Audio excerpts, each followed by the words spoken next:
Let's psychoanalyze this whole Diddy and 50 Cent thing. As a therapist, I get to unpack a lot of personality types, and more often than not, certain personality types end up tracing back to having some sort of similar root trauma. But when it comes to 50 Cent and P. Diddy, although they were both masterminds in their own right and wildly successful and highly skilled in their own right, they are still vastly different from each other. And what are the two biggest key differences? Well, let's start with the first one. 50 Cent has no substances. He doesn't drink, he doesn't do drugs, he has clarity of mind. The advantage of having foresight, because he's not on any prescription drugs or recreational drugs, doesn't consume alcohol.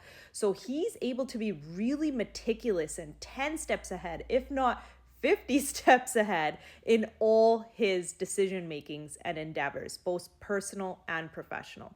When you look at P. Diddy, if you have watched the documentary, maybe go watch it before you watch my review here, my psychoanalysis. But he early on got into prescription drugs, and then that segued into recreational drugs and copious amounts of alcohol use.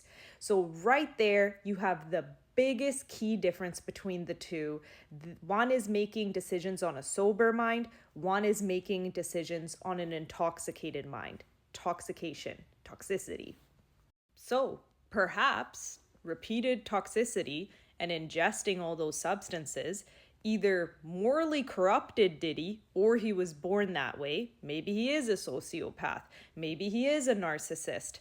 Whatever is going on in his psyche, we have to acknowledge the fact that that early drug use that one of his ex-co-founders was discussing in the doc is a really big variable and factor here. That's why everything's kind of catching up to him now, because he did not have foresight. He was not having clarity, and he was letting his inner demons call the shots, which he was feeding with all that substance.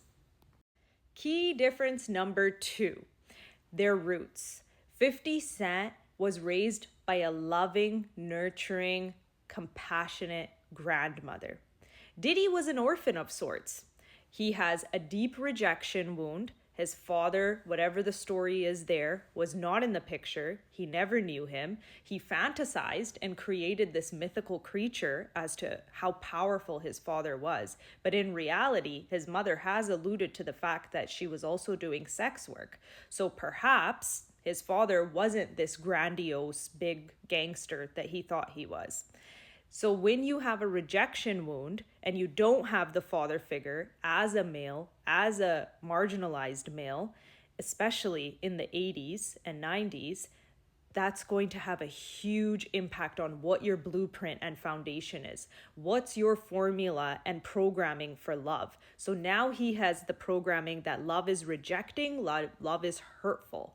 Now, his one caregiver, his mom, as has been discussed in terms of his childhood trauma, was beating him. There was aggressive abuse going on. So he's also getting the messaging that the one person in your life, that one attachment that could have been his saving grace, that could have made sure he had a moral conscience and good ethics, was harming him.